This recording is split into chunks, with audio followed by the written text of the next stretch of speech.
I believe we are live. What's up? Check it out. Today, I have a very special guest. My actually heart is with the Greens, environmentalism. Often I ask activists how they first started activism. Really, environmental concerns were really kind of my one of the core starts of my whole thing. So I'm very excited to have this guest today. Very qualified. Done a lot of electoral work. Done a lot of just pure activism work. So excited. But I'll let her introduce herself. Go ahead. Okay, I'm Alanna Hartzok. I moved back home to rural Pennsylvania after my 25-year vision quest around the world, traveling and living in many countries. And my quest was several questions. One was, what is emotional healing? Two is, what is the connection between psychology and spirituality?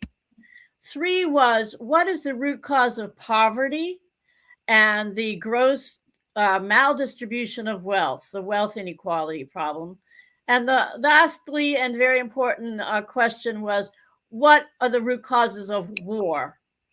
And after the years of asking the questions and traveling about and going to places where I could find answers, I found answers that to me were highly sufficient to all of those questions. And then sort of guided said, hey, go back home, which I did. I moved back home where I've been quite happily living on a couple of acres of land with gardens and chickens and family and so on. So I've created a life that I hope everybody can create for themselves if they want. And I have some clarity about how they can do so and how we can solve these major social problems. Thank you for asking. Thank you. A lot of my friends are actually in the permaculture lifestyle. Yeah. A lot of them feel that, they can't really trust the, system to take care of them. So they're actually going off to be self-sufficient. So I am aware of some of those things. I actually grow my own crops, which is pretty cool. But, Good. Very important. I think that's a whole nother episode, but we're going to see if some of that stuff actually comes out during this particular, interview series. So thank you so much for that. All right. So the first question I'm going to ask is, what started you off in this whole activist journey? What's the first activist thing that you did, or what's the first cause that kind of got you into this? Yeah, work? Well, I was brought up in a family that was caring about other people, had pretty good moral values. There were certainly issues of dysfunctionality within my family, as in most families. So it's a mixed bag in my and many other people's upbringing. But I did want to be of service somehow, find some life of service. So I volunteered in Appalachia in what would seem by some an impoverished and culturally deprived area in the mountains of Appalachia.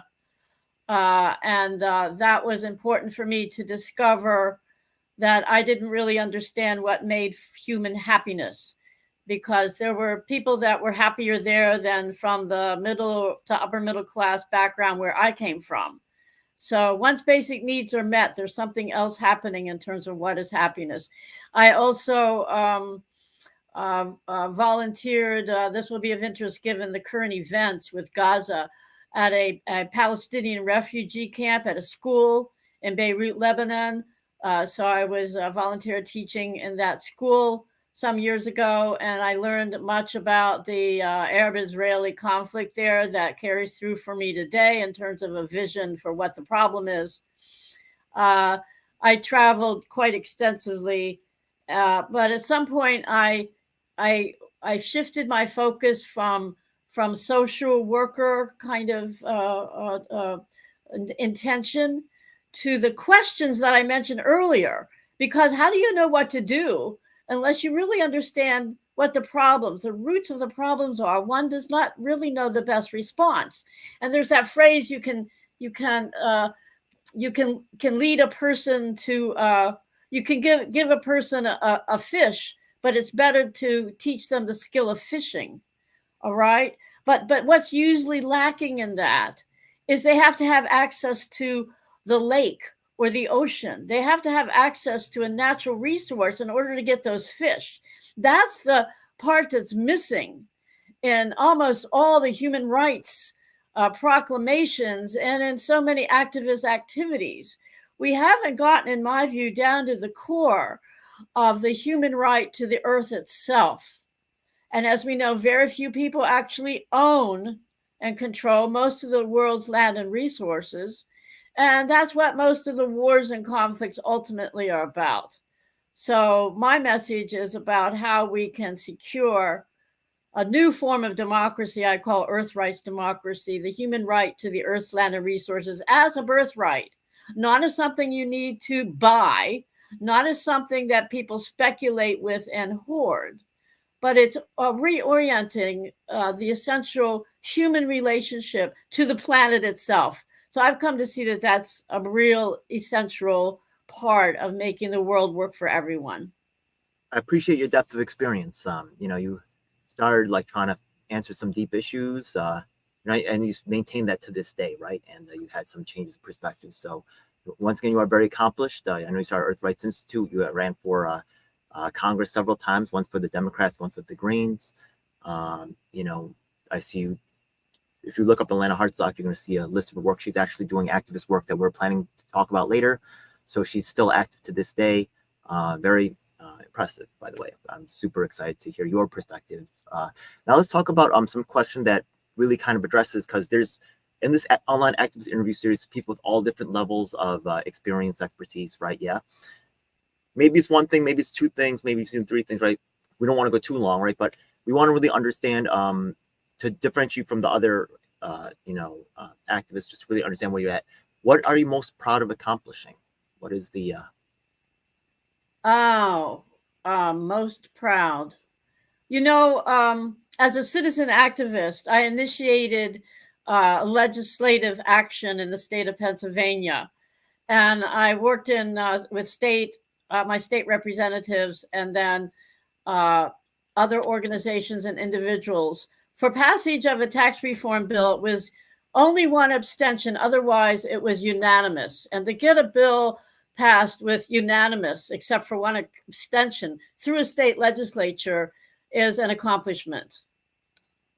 I'm also proud of the fact that my collection of articles and essays in a book form called The Earth Belongs to Everyone received the Radical Middle Book Award.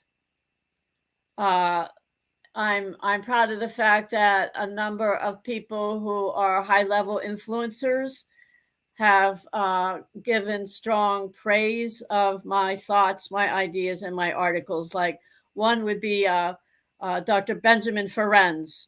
He was the last surviving lawyer at the Nuremberg war crimes trials, and he just passed away recently. So those are a couple or three things that I'm proud of. I'm proud of having two wonderful children. It's a blessing. They are well-functioning, responsible adults with their children of their own. So that's some people say that some people say it's related to activism, but I usually ask people, like, when they ask about, like, what are you most proud of accomplishing? I ask them usually to stay away from the whole children thing. I ask them to really stay, because I want it really to be activism focused or something that's relevant towards, it's a good answer, but it's activism, right? Yeah, activism strictly. So like the thing is getting that law passed, or that has significant repercussions for the community, things like that. So I understand you're proud of your kids, and there's nothing wrong with that. Actually, that's a good thing, to tell you the truth, right? Some people neglect doing this activist stuff, but it is what it is. Okay, so it's important to be balanced, I guess. But let's move on to the next one over here. Some people have different ideologies. They're socialist, capitalist, centrist, right? Yeah, progressive, whatever. Do you have a certain political ideology? Neither right nor left, but up in front, which was the original Green Party value. Very strong statement. I think it's really important to see that on the left, the keynote has been fairness, and on the right, the keynote has been freedom. There is no reason why freedom and fairness need to be polarized. We need a maximum individual freedom with the maximum fairness of a society that can, in fact, enable the flourishing of the individual. Right now, we have neither, because our democracy was not founded on any sort of economic democracy. And instead, we have this tremendous wealth inequality. So I would urge people to look really deeply into their viewpoints about how we move out of the box of right versus left, which is keeping our country, the United States, and elsewhere in the world extremely polarized and at war with each other. And we're not then able to address this gross wealth inequality that's really oppressing, harming, and damaging 99% of the people in the United States and the world. Okay. The thing is that what you say right there is there's a lot of people with similar ideologies, but they might actually shove off into certain branches of that particular ideology, right? Different factions. Now, maybe this is true for the ideology that you're speaking about right now, but this next question will help us bring it to focus. Maybe it's not related to that. Maybe it's something outside of the framework that you just gave us, right? Which is actually right now left or right, but, up in front. So do you have a certain person that maybe is influential to your ideology or political thought, right? So sometimes people say, oh, I'm a FDR Democrat, whatever. And that helps us really understand. They probably think about New Deal. They're probably not thinking about locking up Japanese people, but they're probably thinking about New Deal ideas, things like that. There's other, right? People could say, oh, I'm a Biden Democrat, right? That gives you another, they're probably thinking about, I'm a party loyalist, whatever. There's different understandings, right? Do you have a certain person that influences you politically? Maybe it's inside of that realm of not left, not right. Maybe it's outside. Maybe it's just environmentalism. Yes, that would be Henry George, which few of your viewers may have heard of, but was extremely well known 100 years ago and the founder of a very important populist movement. And he was as well known as Thomas Edison. And really, he was one of the three best known people in the country at the time. His book, Progress and Poverty, sold. Only the Bible was selling more copies than Progress and Poverty. He became a household name, all right? How I came across him was I was in San Francisco. I was enrolled in a PhD program in psychology. I'd already learned so much I needed to know in that field. I was still asking these questions about poverty, wealth inequality, and war. I saw a little poster on a telephone pole about a class. It was free, where you could learn about answers to these questions. So, boy, I enrolled. And after 5 short weeks, I had my economic enlightenment, and I dropped out of my PhD program. And I have continued on in the field of working for this kind of Henry George economics ever since. And Henry George actually rediscovered what I like to call the golden thread of perennial wisdom teaching on how to fundamentally have a fair society. So I've served in numerous roles in this movement, which is very vibrant, very alive, and just waiting to catch fire for more and more people to join in. Okay. I did a quick scan of Henry George. I see that he's actually from Pennsylvania. Was it because he's a local influence, or was it not at all? Like I said, he was born in Philadelphia. He traveled as a young man, as a cabin boy on a merchant ship to India, and he saw this horribly gross wealth inequality, super riches and super poor. He also saw the rich and the poor in Philadelphia and New York City.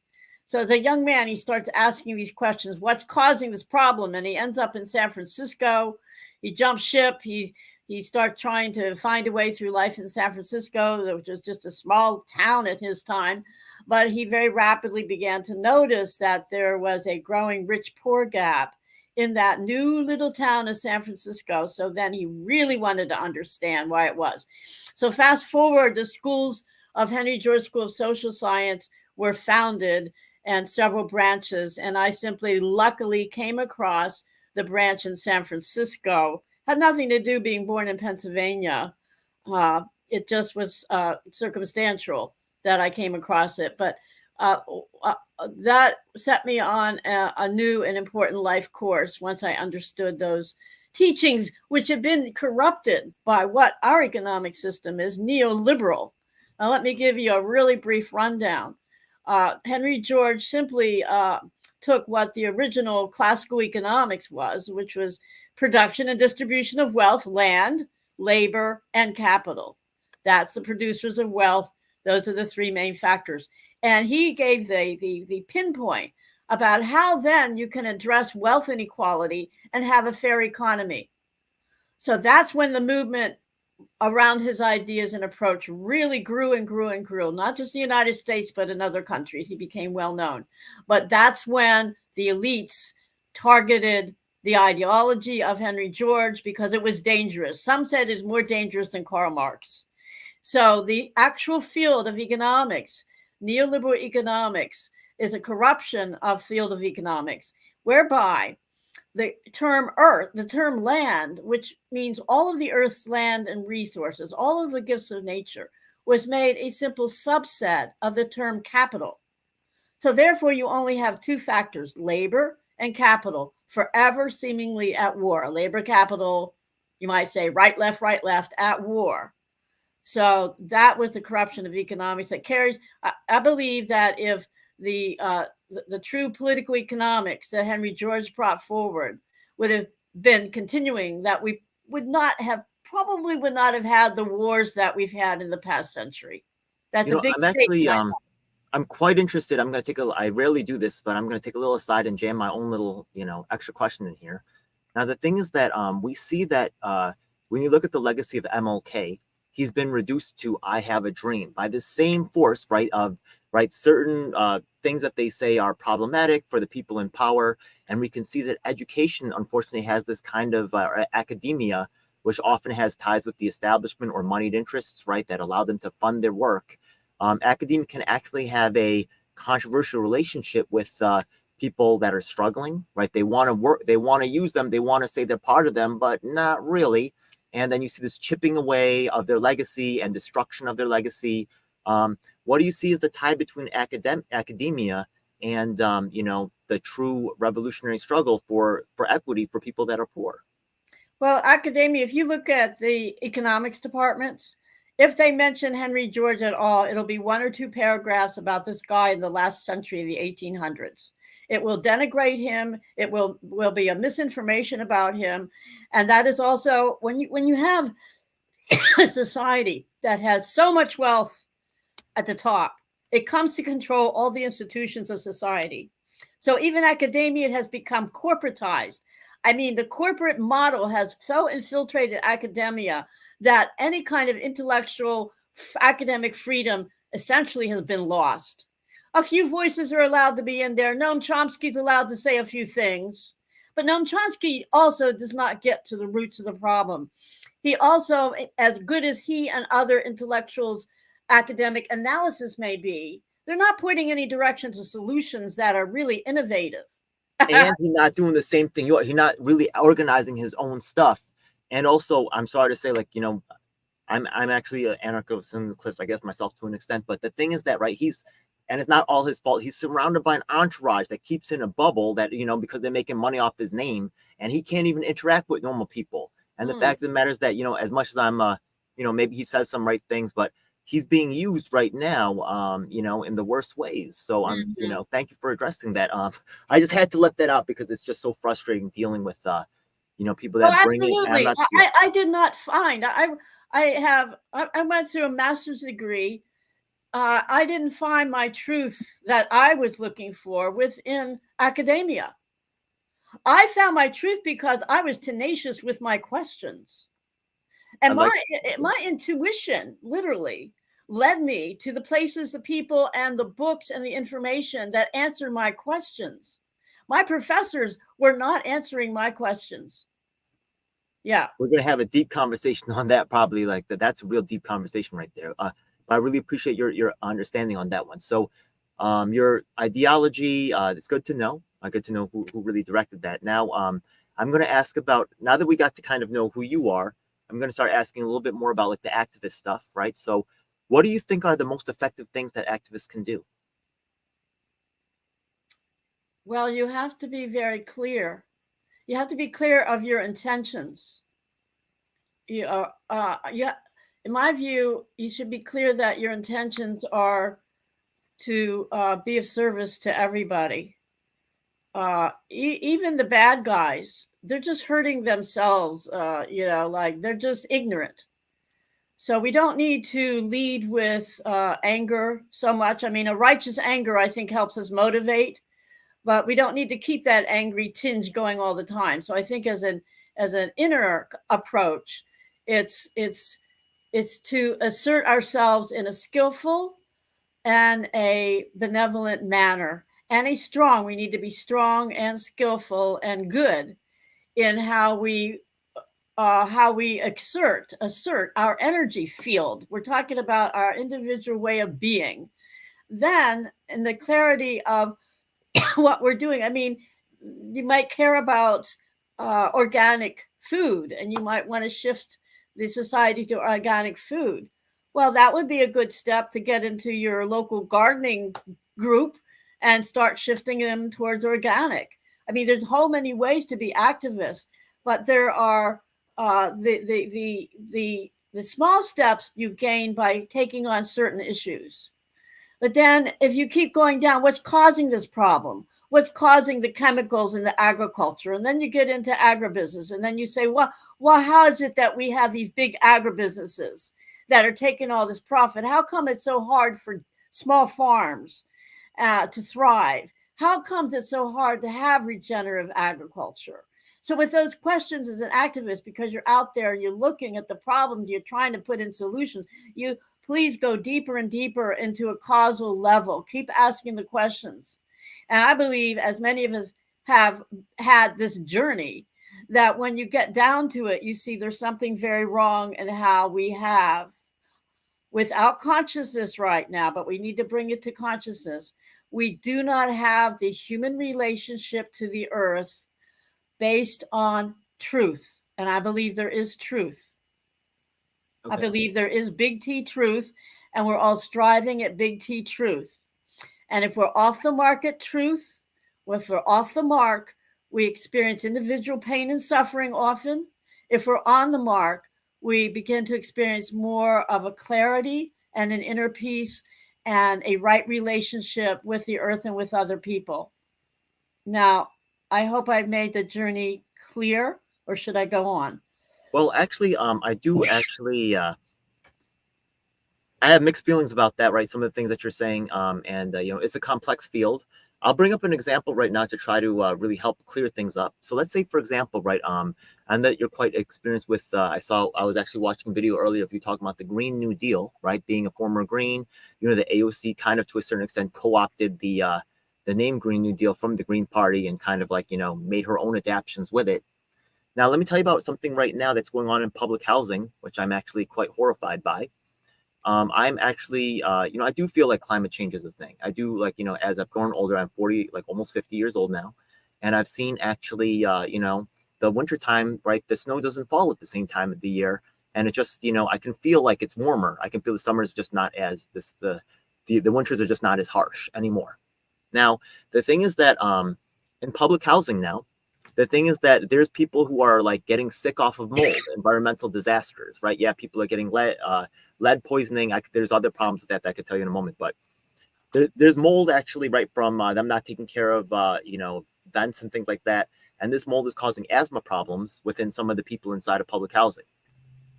They may have work orders for years trying to ask for a resolution to this problem, for help, either with new paint or, cleaning off the mold. Instead of doing this, right, the environmental industry, right, so eager to make money, actually rolls out electric heaters and coolers, which actually, block their window, and they never asked for or really were, the environmental industry. I understand that they have some things that they want to get done, like, say, oh, we rolled out X amount of units and we're saving the earth, right? They're selling electric cars, and those cars are being fueled by, they're using diesel fuel to run the generators to, there's a lot of hypocrisy that's going on. And a lot of times the weight of, fixing, social problems, right? We need to maintain public housing. Poor people it's socialism for the rich, and right, and who's asked to pay for it? The poor people. So the thing is that earlier you were saying that, one of the things is that we can't always be angry, but when there is no pain, there is no urgency. While people are losing their lives, while people are, it's very difficult to talk from an academic saying, oh, well, we rolled out these great electric heaters. We're getting things done. We're saving the earth, while they're making $100,000, $400,000 a year, while you're starving, right? Yeah. Doing advocacy work out here, talking to people that are actually dying, coughing in your face, right? Yeah.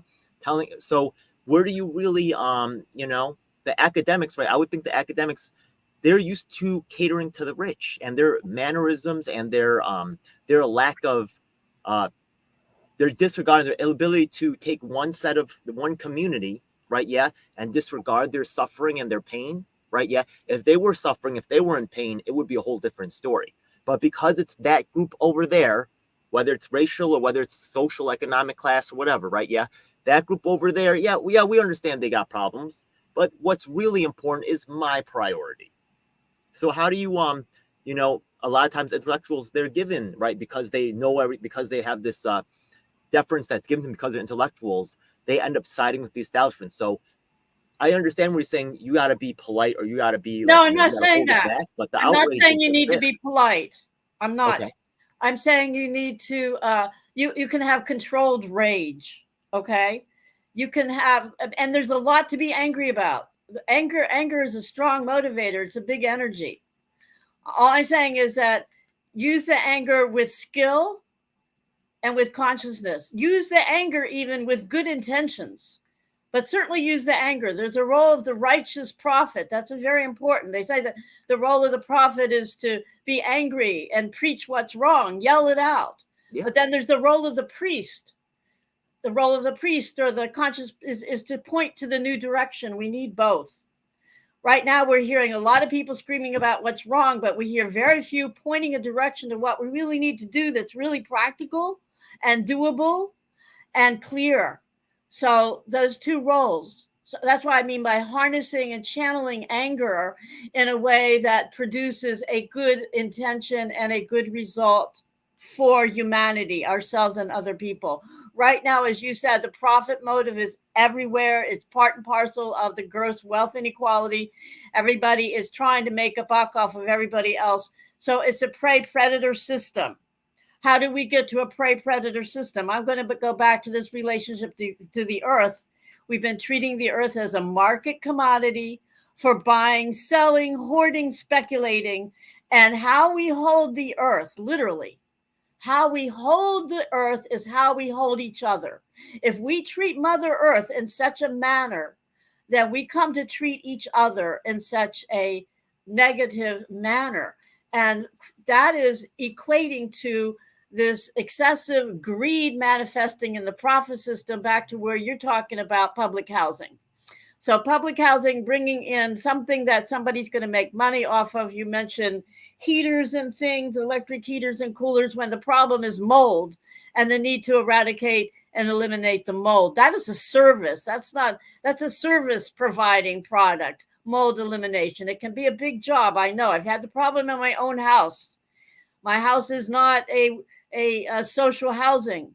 But the thing is, if you have mold, you need financing to fix the problem directly with the mold. I also have asthma, probably the same. It's exacerbated by mold. So I'm not a poor. I mean, I live very low income, but I'm essentially a middle class person. But asthma is increasing because of the environmental issues, and they're not being addressed. So either people have to have the purchasing capacity where they can buy a service to eradicate the mold. But we're talking about really, really low income, impoverished people in social housing. The problem is the tax dollars are not being directed to solve the problem as simple as and doable as mold eradication. Where are the public tax dollars to eradicate the mold in public housing? They're not being prioritized, are they? Because it's going to the electric companies that are funding, or the companies that are making the electric heaters and coolers. Those are the ones who are really profiting off of this, while the poor are suffering in the name of environmentalism. And we see that over and over again in the quasi, not real environmental movement that manages to catch the headlines and be in mainstream media. Now, you're getting us back to a very key concern and work of my movement, and that is to look very closely at our public finance and taxation system. Because at some level, anybody who's working for wages is paying into the system. It's a critique that I've had about peace movement people my whole life. They keep mouthing about peace, peace, peace. And then you say, but you're paying for war with your tax dollars. Oh, no, I can't stop paying my taxes. I'll lose my house. So you see, you keep paying the taxes to the beast while you're saying, oh, stop biting everybody, bad beast. But you're feeding it. So there's something fundamentally wrong in our tax system, and I'll tell you what it is in about 1 minute.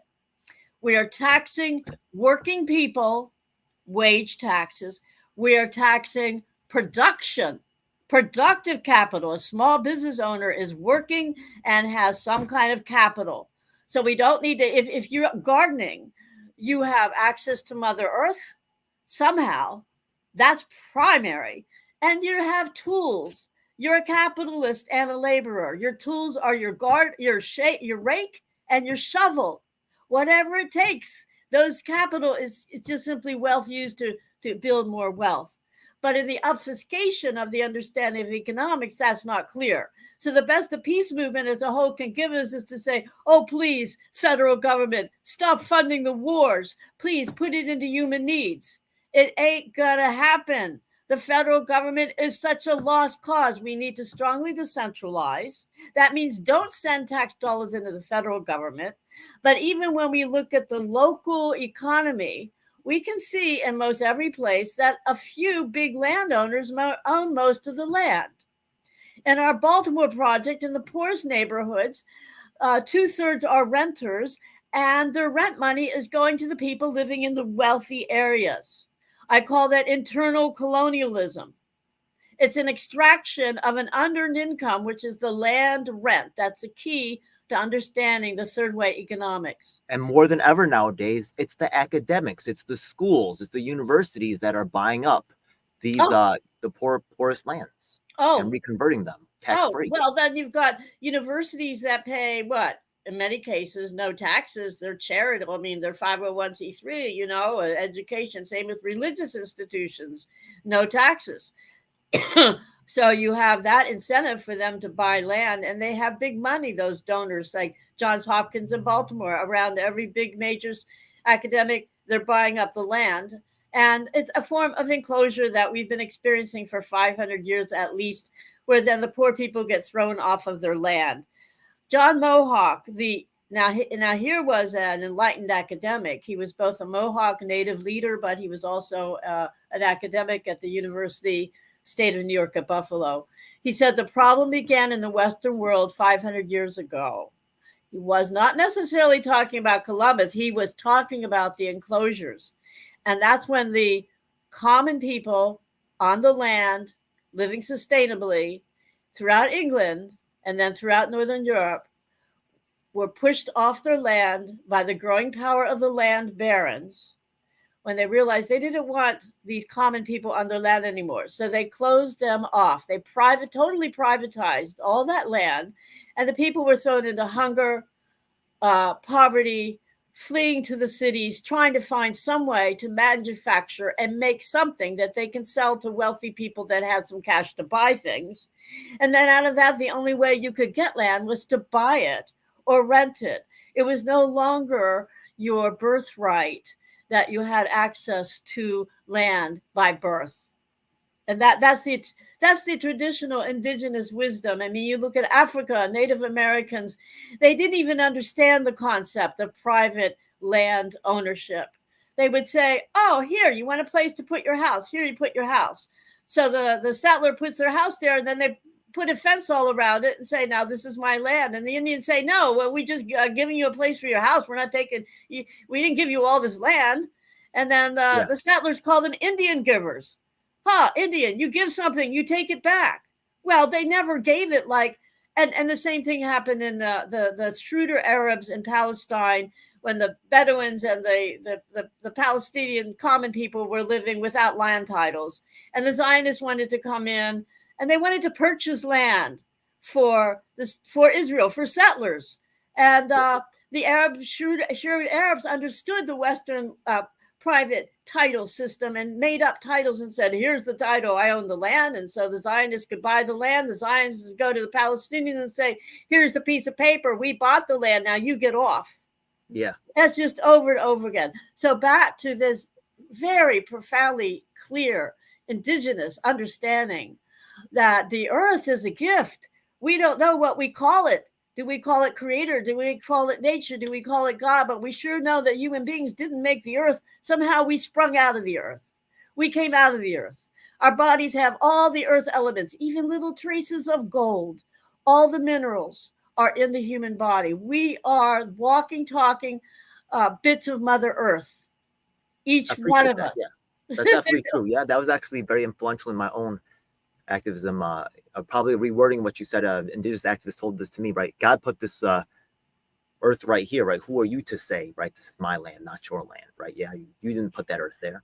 So And I had a very similar philosophy, good, which I good. appreciate. This Yeah. is important that this be Okay. brought out. This is fundamental. Now, My okay. So Yeah. the thing is that there's a lot of people who are, when they're struggling with stuff, that's how they end up becoming an activist, right? They have something that they think needs to be changed, or something that's not being listened to, or something they're not being heard. A lot of people unfortunately find activism in the most dire times, right? They lost everything, and now they're forced to find a way to try to make the system, address their issues. So they may join an organization, and sometimes organizations, they find themselves, like you said before, there's a lot of fake activism groups out there. There's a lot of groups that are actually co-opted by the industry. How can people, like, what are some of the best practices, or what can people do to recognize that an organization is really serving them and their desires without, just becoming like free labor for the organizers or whatever, I'm talking about? How can people really assure that their needs are being addressed in an organizational situation? Well, a couple ways. I mean, one is I get a lot of appeals and they just want money. And I say, why don't you ask for another way I can contribute? They never have any other practical way. Or why don't you tell me who I can connect with in my community? Because maybe I like your vision and I want to do something, but I can be more effective locally with people where I live to build a local based economy that works for everybody. Why don't you network me, Sierra Club or whatever, to everybody in my community that wants to work for the environment? Well, there's so many nonprofits that, again, are kind of guarding their own nonprofit territory, and they're not even interested in building coalition and working cooperative with other organizations. They So got to true. keep Oh their my God. nonprofit tax status going. There's a sense of scarcity. There's only so much money you can get for your nonprofit, so you have to be big and bold about your label. So same with politicians, this name thing. So really it's to go beyond the name brand, whether it's an individual or an organization name brand, and go down to what are the basics. What do we really need? We need decent housing. We need good organic food. We need we need basics. People don't even have the basics. 1 out of 5, 4 or 5 children in the United States are hungry, goes to bed hungry every night. This is absolutely appalling. The growing homelessness is absolutely unacceptable.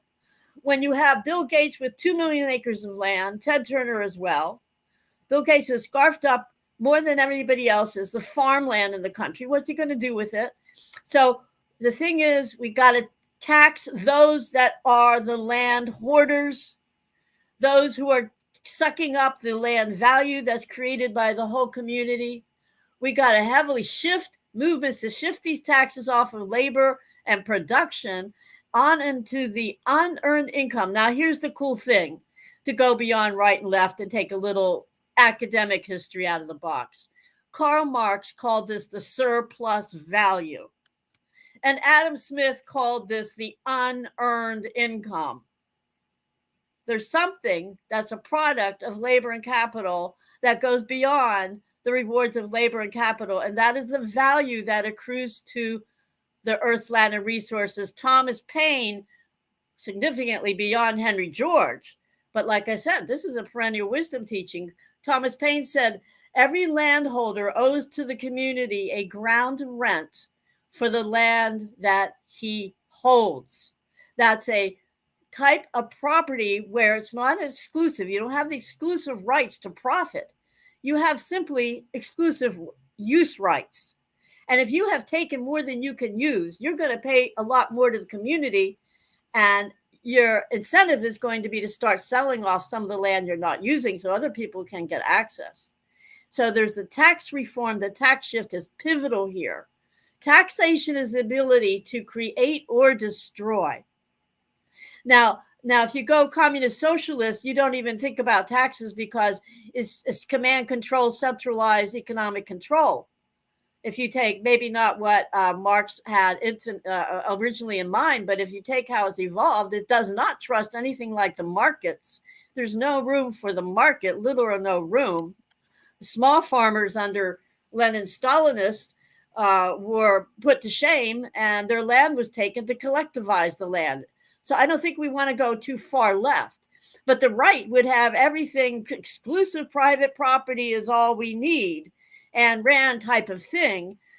So you can just scarf up all of the unearned income surplus value that you can as you get as much land as you can. So taxation is really, really key to have a economic earth rights democracy. We got to get that one right. But there's immediate needs. There's hunger, there's homelessness, there's immediate needs. How long is it going to take to shift the tax system? As long as it takes for enough people to understand how to do it. But right now, there's not that mass. But we have to solve the homeless problem now. And here's where the community land trust movement comes in. Here's where Mahatma Gandhi had Banova Bhave in his movement. Banova Bhave went around and he asked wealthy landowners to give away some land. I don't care if you give it, if you raise money to buy land for community land trust. But one model I love is the Emerald Villages for the homeless. They've managed to acquire land and build tiny houses with enough land to garden. This, you look at the videos, the people feel so thankful, so happy. They can start getting their lives together. They can shower, they can cook, they have private space of a little house, they can garden, they have security. That's a model that we need everywhere. However, we can get land to create these ecological villages to house homeless people so they can get their lives together. So it's a two-pronged approach to securing the earth as a birthright of all people. Community land trust and the tax reform. Both came out of Henry George's work on progress and poverty. Both those movements. This question, once again, I'm just gonna lurch it back to kind of the idea of how can people really understand that organizations are really doing what's in their interest. So there are going to be some eco villages that form where people are going to be satisfied, and there's going to be some eco villages that form where people will feel like they're not really addressing their needs. They feel like the eco village is not really, even though they said they were about community, they find themselves marginalized somehow within that community. Once again, right, what are some of the best practices for organizations to really make sure that the needs of their members are being addressed? Well, it's just without okay. Best practices. The Green Village I mentioned, the Emerald Village that I mentioned, the people, it appears, I haven't been there, but it appears that there's a lot of community input. The community really feels like it governs itself. So you look at best practices. Is this eco village based on criteria of a model eco village? Are the people governing themselves, or are they governed by outsiders? You just talk to them. Yeah, you do a little bit of survey, and then you have a roadmap of best practices, and the ones who are not following best practices, you call them out. Yeah. We do that in all the models we create, whether it's, you can have organic farm owned by one person that has 1,000 acres, and there's still the people are working are wage slaves. You see what I mean? I think there's a whole discussion we have about this. Maybe we even organize another discussion panel with some other people about tax reform, which I think would be, I don't think we really have too much a discussion on that particular topic. We talk about economic reform. There's some permaculture going on, but within the tax reform, I also looked up Georgian economics. It's an interesting model and a different take. And I think that one is, as being suppressed for the reasons we talked about earlier, right? It doesn't really serve the rich. So they're like, shh, let's not talk about that type of economics. Yeah, and at the same time, there has been enough activism on this policy that we've had real results. I'll mention the state capital of Pennsylvania. Harrisburg was the second most distressed city in the United States in the throughout the 1970s. A lot of homelessness, really destitute people. And the city itself was looking for solutions. So the city decided they would start shifting the property tax off of the houses and buildings onto the land value only. So it worked magnificently. Okay, so from the beginning of your journey, right? Yeah, it's been you've been activist for quite some time, right? Yeah, had quite some accomplishments. Appreciate that. Yeah. What have you had any particular? Maybe it's more recent. Maybe you don't remember from the beginning, but have you had any perspective changes? You have to go back and tell Alanna back when she first started, or I know we're in new times, right? Basically, this is to help people that are trying to learn to be activists, things like that. Have you had a perspective change? that you think is worth sharing with other activists Well, that are kind of starting the I journey? started with very big questions, as I said, at a pretty young age. And I was tenacious in finding root causes of poverty and war. And I trust my ability to understand what's true and what's not. So once I got some clarity, I have stuck with the Henry George economics for decades. I have not found anything clearer or better to devote my life for. Okay. But there is a dimension where we have to affirm for this to work. You have to affirm that we're all human beings. Now, that sounds simplistic.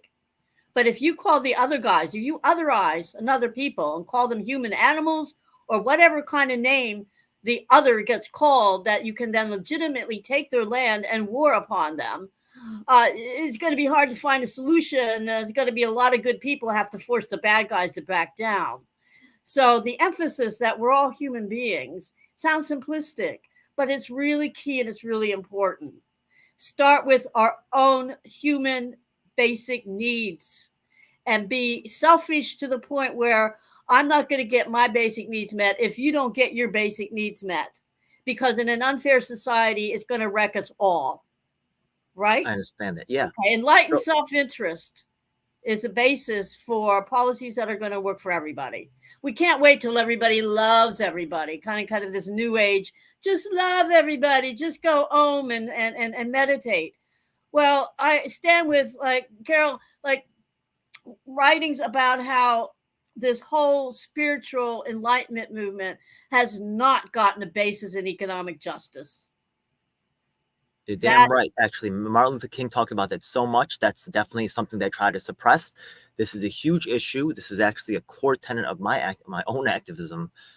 Thank you for addressing that. Yeah, it's good to get some, reaffirmation of my own vision. Validation. You can't teach a starving person to meditate. Come on. Yeah. And I got that phrase. I didn't invent that. I got that from Ananda Marga Yoga, which was part of my path in looking for a meditation approach way back in my 20s, a long time ago.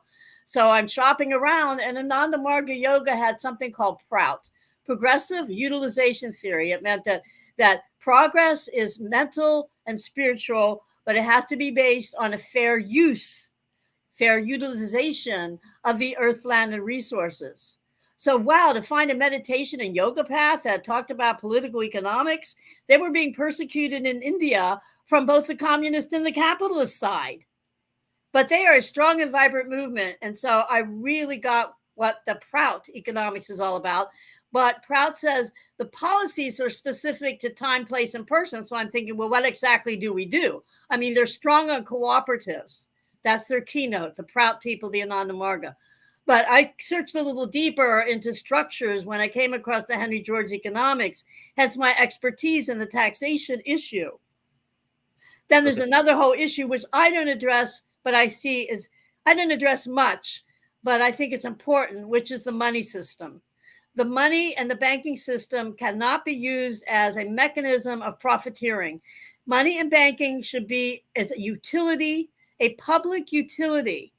But now you see that money is being manipulated and used in all these insanity of these hedge funds. It's just a great, grand monopoly game that some that have a lot of money are seemingly enjoying playing, and it's hurting everybody. So I am a strong supporter of Ellen Brown's work with the Public Banking Institute. I would say that the public banks and alternative currencies fit very, very well with the land value tax shift. And these two areas of money and land, they go back to biblical jubilee justice of the golden and silver jubilees of debt cancellation and land access. They go back further. You can look at periods of China. You can look into the thousands of years ago into Vedic. I gotta ask, economics. You're talking about alternative currencies. Yeah. How do you feel about crypto?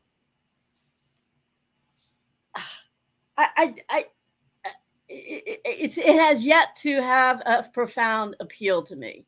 Yeah, that's actually, it uses up so many resources. Huh? It uses up so many electronic resources. Oh, it really, yeah. It's the energy hog right there. But for some reason, third-party independent space, right? People keep trying to say crypto, crypto, crypto. I'm like, why? Like why? You know what I mean? And also it's old technology. Once they come out with the new computers that can hack the old crypto, right? Yeah, you're really so. But you know, in this space, right, there's a lot of financial.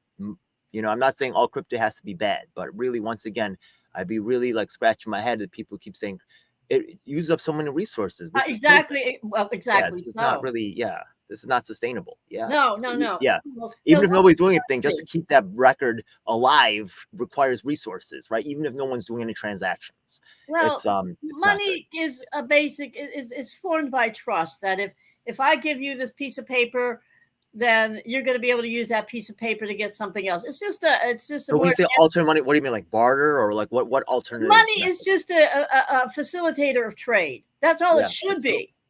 Okay. If you have land lockout, then Okay. whoever controls the money system and says you have to pay your taxes with this kind of money. You can't pay your taxes by your labor or by some alternative currency. And that's another way they keep the noose around people's necks. Now, when you look at Kenya and when you look at other places in the world, when they were trying to enslave the people, you would kick them off the land.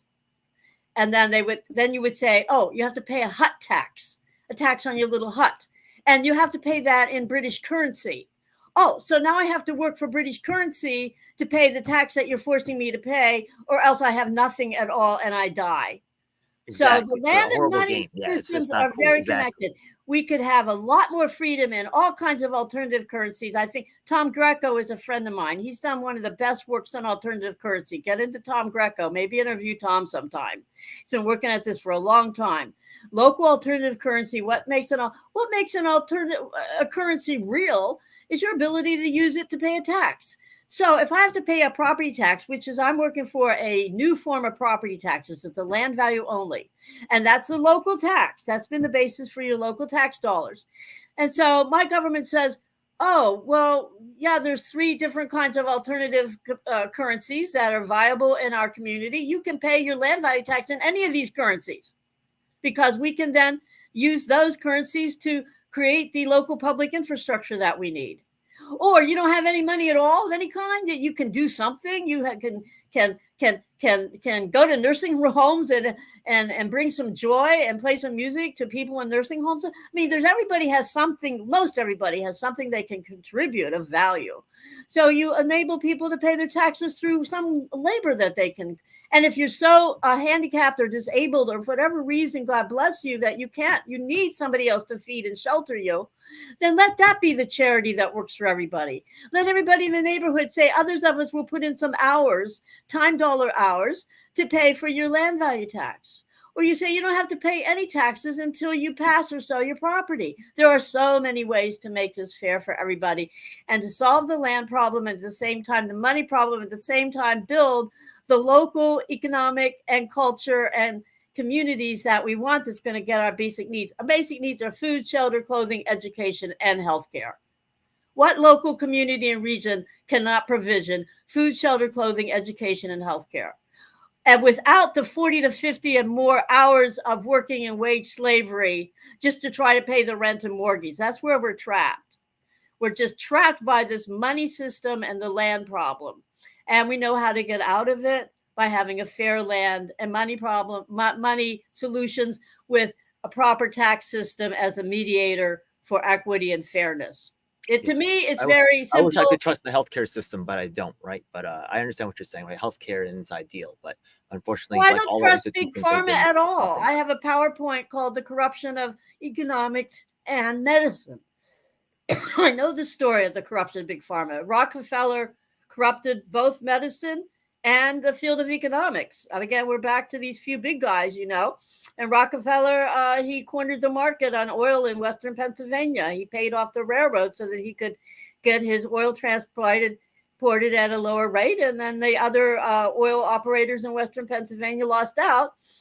Rockefeller went on to begin to build his empire and his banking empire. So you start looking at this at the big wealthy people. They're getting it either through monopolizing land and resources or manipulating the money system. Okay. I appreciate your insight once again. Formerly ran for Congress several times. You have activist stuff going on. You've been active for quite some time. what is how can people find out more about your work? How can people find about you, follow you personally? I know you have an organization called Earth Rights Institute, something like that. Can you tell me a little bit more about how people can find your work and stay? Yeah. Okay. The one I want to direct people to is called the International Union for Land Value Taxation, for which Earth Rights Institute, my nonprofit, is a fiduciary agent. That means manages the funding. Okay. So, International Union for Land Value Tax, if you go there, theiu.org, theiu.org, just sign up for the newsletter. We're going to change some of the videos. Right now, we have videos with Michael Hudson and Pepe Escobar. If you guys know of them, they're both pretty well known in some fields.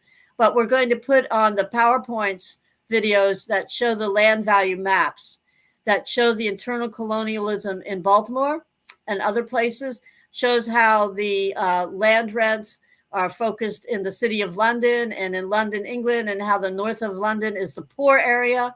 In other words, what we're seeing is how the centralized places are like pouring in the wealth from the periphery or from the margins. But that's true within a city like Baltimore, a poor neighborhood, as I mentioned before, mostly renters. Their money is their land rent is pouring out of those poor areas, further impoverish them, because if you actually own most of the land in poor areas. Okay, so go into also have your own website or things like that. Like I know, like the land value taxes, like that's. It sounds like that's a current thing you're working on now. It sounds like you're working on many things. Are there any other places where you publish your work? Or my book is The Earth Belongs to Everyone. On the iu.org/resources, you can get a free PDF of my book. I'd love you to read it.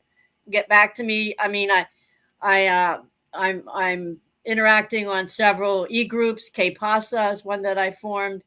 I'm working with the Green Liberation Society people in those conversations.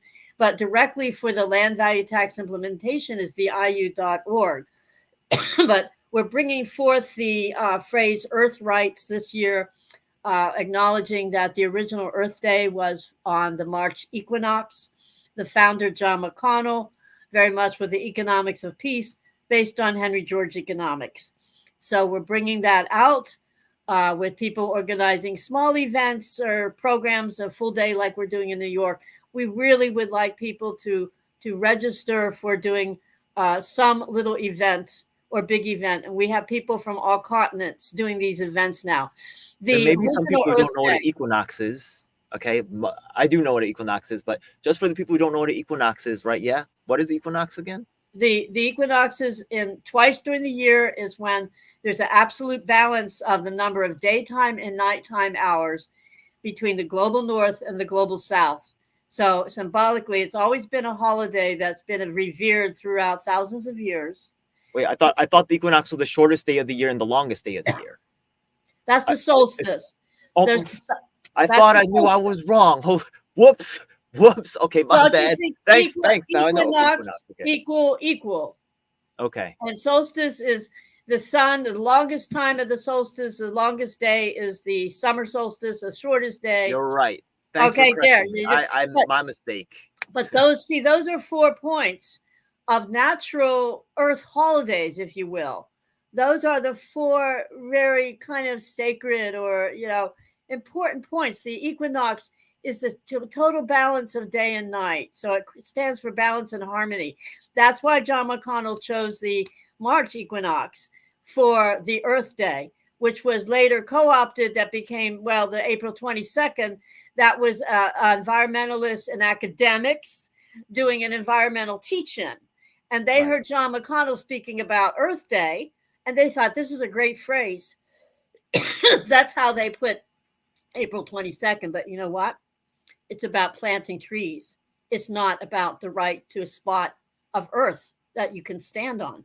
The original New Zealand Maori Turunga Wayway, a place to stand, which was the basis for the land value tax planks in the original first Green Party, which was the New Zealand Values Party. Even the plants battle each other for the sunlight, though. There's always a battle going on, right? They don't clobber and kill each other off, though, do they?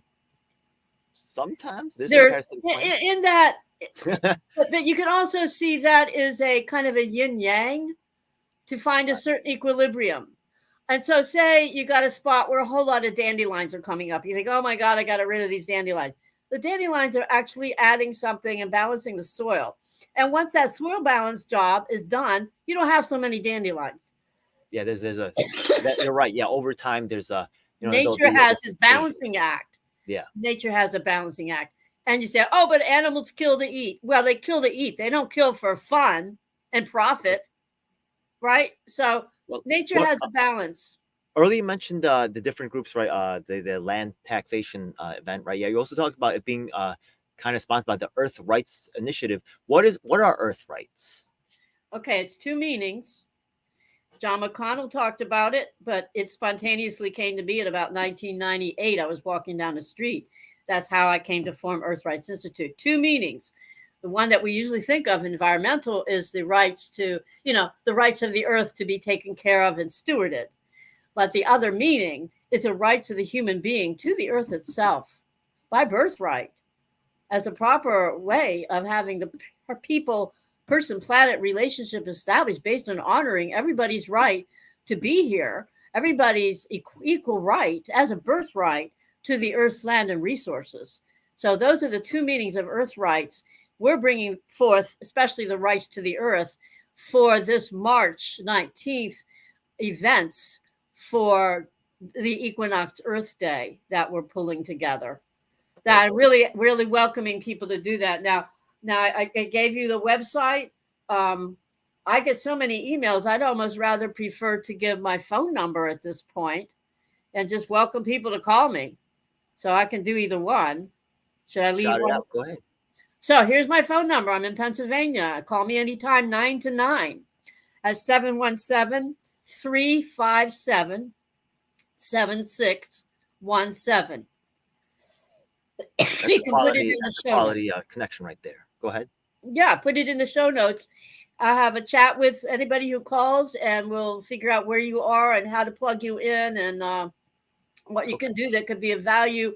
Next steps, and maybe you have questions. I can answer some questions, or I do have some of my own questions right now. The fact of the matter is that, okay, if you read the screen right here, 12 Veils was actually watching earlier. I think she stepped out, but it's fine. Now, the thing is that within this movement, especially the self-sufficiency movement, there's a lot of people who say, I was told it's best not to become a politician. Why have y'all decided that change can come from becoming an elected official? There's a lot of this idea that I don't get involved in electoral politics. And I understand it to an extent, but I also have my own, thoughts on that. But what's your response to this? And it's also quite popular amongst the self-sufficiency movement, right? So what's your take? My response is yes and no. Okay. I agree, actually. The Green Party had a lot of values originally, the 10 key values, and I was drawn to it. I had an opportunity to run. I didn't need to collect a lot of signatures. It was a special election in 2001. All I had to do was sign one piece of paper, and I was on. I was in 2 of the 3 televised debates. I was in 50 newspaper stories and 15 radio interviews. So I did that because I just felt like it was the right thing to do. Okay, it was a door that opened, and I walked through it. The Democratic Party in 2014 election couldn't find a candidate because this is mostly Republicans in my area. Nobody wanted to bother. They said, well, maybe that Green Party gal would run for us. So they approached me. They sat down with me. I said a couple conditions they had to meet. So I have a whole group of people. It was a platform that others were helping me create that gave me an opportunity to speak, to get my ideas out there. These opportunities are also personally empowering. A lot of people are afraid of public speaking. That's quite normal.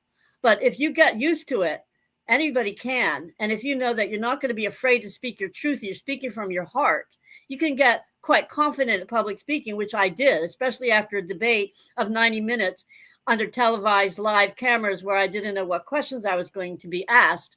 I would say that's a confidence builder. So that's one reason to run for political office, because we need strong leaders in and out of government. And we need to look at what their policies are and their principles and their lives, and not like judge them whether they're Democrat or Republican. Both those parties are lost causes essentially. But within them, we may find good leaders. Within our town councils, we're going to find people who want to serve the people And we're going to find city council members who are in the pockets of the real estate developers and the banks. So you see the importance of being able to see where whoever's in political office really stands. I love Dennis Kucinich when he was in Congress. He was often a lone voice. He was gerrymandered out of his congressional seat. So they finally got him. They didn't assassinate him, but they assassinate other people that they don't like their views. So I'm all for supporting and stepping up to political leadership.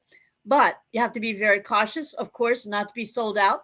And the problem is, as I found out in running for Congress, when you have to announce how much money you've raised, and it's much less than the mainstream party candidates or even the other party. And for instance, running in Democratic Party, the Democratic Party of the state and the national doesn't support Democrats running in Republican districts. So I got little or no money. I had to raise all my money, $21,000. I think it was the lowest fundraiser in the country for Congress for a mainstream party. And you do find were saying, newspaper articles were saying I was the best and the brightest, up to the point where you have to say how much money you've raised.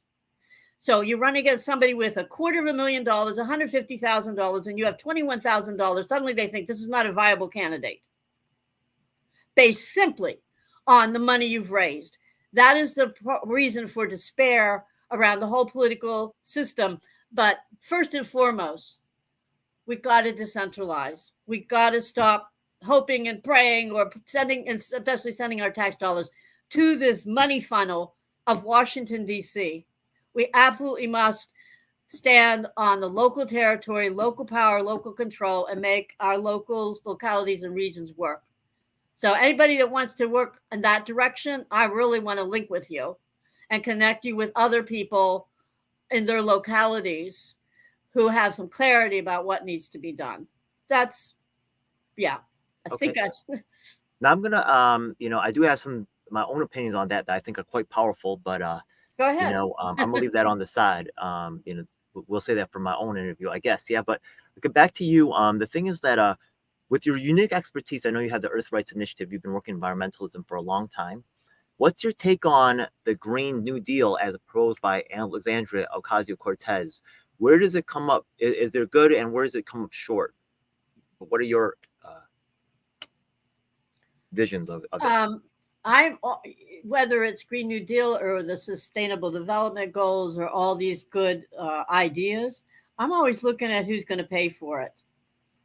There you go, right? Yeah, and who is paying for it right now? Once again, the electronic industry, the manufacturer of these heating and cooling units, right? Yeah, that are out pushing and are out, that are making sure that their priorities are addressed so they can make money versus the people who are actually supposed to being served, the actual residents, the poor people, right? Yeah, they say we're helping the poor people by giving these machines, which we're making money on, right? And if they're dying of mold, and they had like 1 year, 2 year, right? Of tickets trying to get this thing addressed, and it never got addressed. Look, that's too bad for them. So it's right. Think of the whole image of a tree, and we want to have a fruit tree that has an abundance of fruit. And so you say, oh, what do we do to get this tree to grow a lot of fruit? And it's not growing its fruit right. There's something wrong with the fruit, doesn't taste right, but you're not looking at the roots, at the soil that the tree is embedded in. So we have to look at the roots of the public finance dollar. And if we go to the roots, it's going to be in the back of working people. And you're absolutely right. And people right now, once again, right? Yeah, there's free buses going to DC on a regular basis, free buses going to Albany on a regular basis. They're giving you food vouchers and stuff like that. Where's all this money coming from? Is it really 100% legit? Once again, it's a very key answer in so many fields, right? Where's the money coming from? Right there, we have 12 Veils, another actress I work with here in New York City, saying people financially support what they're interested in. Why would people financially support the campaign of the best interest? Once again, we have a very qualified individual right here. Alanna is telling us, right? Yeah, because the way the media presents it is, even until the money was out there, they said this person was smart, the brightest. Oh, look, she got the lowest money out of everybody. This is not a viable candidate. And the way the marketing goes, right? Yeah, they have certain things, and I get it too, because unfortunately a lot of people like fake stuff. They were raised on a diet of fake food. They were raised on a diet of fake news, right? Yeah, they see the regular newscasts as a beautiful person surrounded by all the backdrops, and that's what they think news is. So even though someone like myself or someone like Alanna on the scene can tell you about what's going on in our communities, because we don't look the way that you think news should look, that fake stuff that you've been marketed, right? Yeah. So that's why people are financially support the campaign of people who are not in their best interest because they think they're not viable. They're marketed crap, right? Yeah. This is the best we can do. This person is fine. This person seems like they're doing good work, just like you see happening with me in this public housing thing. We have a potential presidential right debate specifically addressing New York City housing. You can see the complete silence from all the public housing advocacy groups when this is something of potential national import. Instead of raising the media around it, they are suppressing them with everything they have. Yeah, I think that relates to what 12 Veils is stating here. And why wouldn't people financially support the campaign of their best interest? But that is the essence of it. How do we know what's in our best interest? Sometimes we think we're doing what's in our best interest, but we're being deceived. Exactly. Right? Yeah. Free bus to go to Albany. They don't understand how to lobby. The people go to Albany and wander around. Are they learning anything? That's a great point. 12 Bells. They keep you busy. They keep you doing the low yield work. They keep you doing right. Yeah. You're going to go door to door, right? Let's be real, right? You went door to door too, 12 Veils. It's all fake. It's all for show. You're damn right. That's why that's why I always tell you, trust the ones that've been with you, not the ones that they give you. We go on door to door, right? Yeah. Nobody responds really, or 1 out of like 1,000 respond, right? Yeah. Meanwhile, they have the list of the people that are the donors, the people that voted in the last election, and they're going to those high value targets, and they keep us spinning us in an unending cycle of doing unproductive work so they can really scam us and run away with the stuff. So very powerful, high-powered, activist right here, high-powered state, valuable on many levels. I got to talk about one thing though, to interrupt at this point. Because 12 Veil says it's all fake, it's all for show. I want to talk about how the third largest by population city in Pennsylvania, which is Allentown, voted in for this land value tax shift. First with their home rule charter and then with a vote. They voted in twice. People did go door to door. They showed them if you're going to pay less or more when you shift the taxes in this direction. And the vast majority who are voters are usually homeowners. That's just the way it usually works. Are going to pay less. So again, enlightened self-interest, the people voted for it. The few who were large landowners in that city waged a campaign to get this rescinded. And they had airplanes flying with banners and they had the media. They voted a second time to vote for the land value tax shift. They were voting in their own self-interest, but it was at the same time in the interest of their community, of their neighbors, and of their city. So that's what I want to see door to door with land value maps. Who owns what where? Who's going to pay more? Who's going to pay less? And you're going to see that the LLCs that are probably just the outer ownership of the Black Rocks and the State Streets that are buying up the land in our cities, you're going to see that those guys are going to pay more. So it's like a total cycling of the money back to the people, away from the corporations. When you do the tax shift in this direction, you're actually bringing it all back home, and the money of your tax dollar is not being sent outside, or the money of your labor will not be sent outside of your communities. I mean, the products being a longtime activist, I really appreciate. Now your land tax thing, right, is a little bit more of a complex fight. Maybe it's not, right? Maybe you can tell me, but like people, a lot of times the celebrities and the fake politicians, they love to do some type of photo op, or they'll say they're for you in a very simplistic way, or they'll try to change the narrative, right? Yeah. How are you, right? They had all the money, the best minds thinking about how to convince you to, right, go the other way against your own interests. How are, right? I mean, it's very difficult to actually convince people to sit down and learn about what land use tax is. How are we actually able to win this fight? I just gave you one of our key examples. Door to door? People voted in this tax shift, not by going any too deep, but by understanding how, who's going to pay more, who's going to pay less. So and the slogan's like tax land, not labor. What does that mean? Tax land, not labor. Another one I like is pay for what you take from the earth's land and resources and from the community. Pay for what you take, not for what you make with your work and your labor. Yeah. But So actually, 12 Bill just brought up, the youth, getting the youth involved. Yeah, we do have to really pay more attention to what's going on with our kids, 100%. What's your take on? Here's the interesting one. What's your take on Sunrise? I don't know everything about everything. What the heck is Sunrise? I'm sorry, I don't know what it Okay. is. Sunrise is actually a group that's actually they do a lot of environmental work. They do a lot of work with kids, and just so you could look them up. They're actually probably one of the best known like environmental groups that's kind of out there. Now the thing is that I've actually worked with a lot of campaigns, and one thing interesting is that I work with the Jamal Bowman campaign. And the thing is that when I was working with them, I could see clearly, right? You didn't hear a lot of me work with the Jamal Bowman campaign because I could see that they were easily going to win. I really, I stepped back. I see these kids, these people have it sewed up. And the thing is that the Sunrise movement, which was the kids, I'm telling you that the kids were better on the phone than the adults. They made less excuses. They were more focused. And the adults didn't really want to hang up on a kid as much, right? Yeah. But I'm sorry to say that the Sunrise movement is highly co-opted. Actually, Sunrise is responsible for me getting kicked out of the public housing advocacy, right? Yeah. Because they're in bed with APAC and other things like that, which is definitely a concern. A lot of the student rights, a lot of like, we take a look at the all the thing that you hear about fixing the education system is about relieving the and I love Alan Cullen, no diss to him, right? But all of the focus is on relieving the student debt, right? Yeah. What about the high cost, and which Alan addressed last night? What about the high cost of education? Why is it so high, right? Yeah, this is absurd. People are all sitting in class while the teacher hits play on a YouTube screen. It's ridiculous, but they need the people that are getting paid by the university system are making sure that all the discussion goes only in one direction. So just the same way they're using the youth a lot, right? That once again, the people with the power and the money and the celebrities, they're usually using this to capture the kids and make them work for them. Make sure they don't learn about actual, issues like yours. They cycle them into low yield work to make sure that all the list of people who might be interested in or who might be new recruits, right? Yeah, that they control the money, the access, and they have the fresh, like looking faces on the activism. That's why in the public housing sphere, the same group is actually eliminating, right? Because I'm not marketable. They eliminate my existence from public housing activism.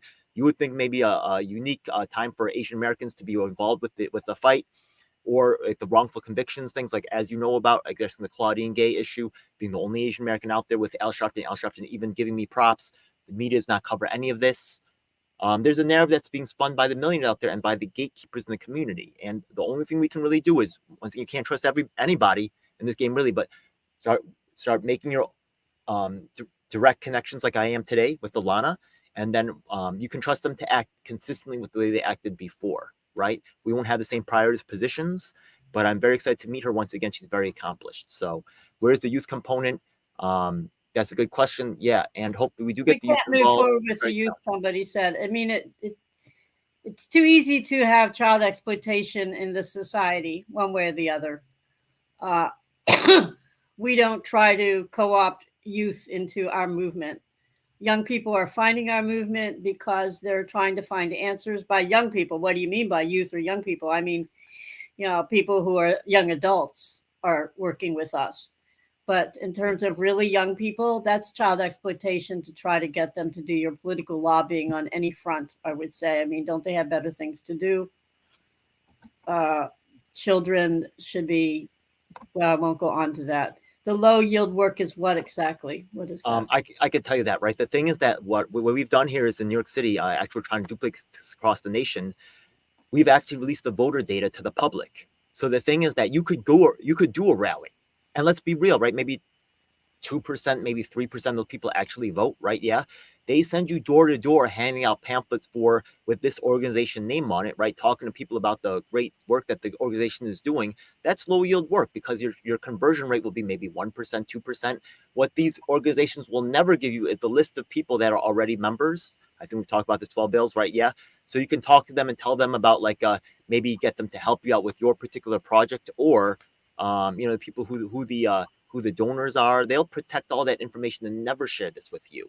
Make sure that all your interactions with the group go two ways, right? If the big boss is up there and you're sending up, you have to talk through some kind of mediator who's never going to, who says, oh, they just can't get back to you. Oh, they didn't know about it. They knew about it. This is their business. Okay. I own several businesses, right? Yeah. When it's your business, you think about it day and night. Oh, they didn't know. They didn't know. Oh, they didn't know. Stop it. Stop it. They're putting up the shields in front so they don't have to. With plausible deniability, that's the biggest scam out there. Once again, the low yield work. So you're out there handing out, and I appreciate Safe Section 9 work. I don't want to completely diss them, but you're out there handing out stuff for Secret or Safe Section 9. The people call them up and join their club, right? Yeah. But try to ask Secret Safe Section and say, you know what? I want to talk to people that you've talked to. I want you to put me on your newsletter.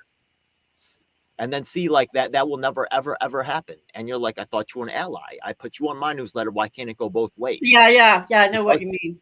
Yeah. It's got to be reciprocal, transparent. DJ, you're in Queens, you're in New York. I have a lot of colleagues and friends in New York who are in this tax shift movement. They know a whole lot more about New York City than I do. And I'm looking forward to connecting with them. I'm looking forward to finding a role for you. You and I just came across each other a week ago. You know, we just met. We're just beginning the mind meld. But as I said, I'll be in New York the week of March 18th. We have our March 19th program at the Henry George School for the Equinox Earth Day. So I'd like to explore a role for you in that program, but also it's an opportunity for you to meet some of the colleagues there in New York. So thank you. I'm going to link it with my people in Pennsylvania. One of the first men freed on DNA evidence in Philly, Pennsylvania history, Vincent Moto, working with Chinchilla Jonizio, who's actually got a judge elected, Caroline Turner. It may help you with some of the cases, right? Once again, judge control is very important. We also have Muti, one of the longest wrongfully incarcerated men in U.S. history, with a direct tie to Mumia Abu Jamal. I'm going to link them. They're in Pennsylvania. I think you guys could be good allies. So very excited. Good. You mentioned Mumia. And I sent an email to you and Muti. I don't know if you got it yet. That some years ago, Mumia did before the internet. He did correspondence courses for the Henry George Institute, right? So Mumia is familiar with these ideas so much so that he actually was an educator for a while. So thank you for connecting me with the people in Pennsylvania. I really appreciate it. Thank you. Yeah. So God bless. Okay, I think that's pretty much it today. I will actually send you an email. We'll be in more progress and talks. And I got to go off to some other things. Hey, but thank you, Alanna. This was a very highly anticipated for myself. Oh, good. You're most welcome. Thanks for having me in this conversation. God bless. Thank you. Have a great day. All right, so let me just hit end the stream. It's